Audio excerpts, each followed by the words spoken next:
What thinkest thou? Hebrews chapter 3 verse 12-13 tells us to be careful then, dear brothers and sisters. Ensure your hearts are not evil and unbelieving, turning you away from the living God. We must warn each other daily, while it is still today, so that no one will be deceived by sin and hardened against God. The Epistle of Paul to the Hebrews addresses the generation which perished in the wilderness without ever seeing the promised land. Paul warns us that if care is not taken, we can also return to an evil heart of unbelief, depart from the living God, be hardened by the deceitfulness of sin, be cut off from God, and be lost. The wilderness wandering represents disobedience to God and its consequences.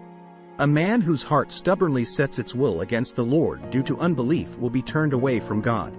Hebrews chapter 3 verse 13-15 warns us not to be deceived by sin and harden our hearts against God. If we trust God, we will share in all that belongs to Christ. Is Christ only an occasional visitor to your heart or a reigning king? He passionately desires to reign as king in our hearts. This is the key not only to restoring our relationship with God but also to a life of abundant love. Or, what thinkest thou?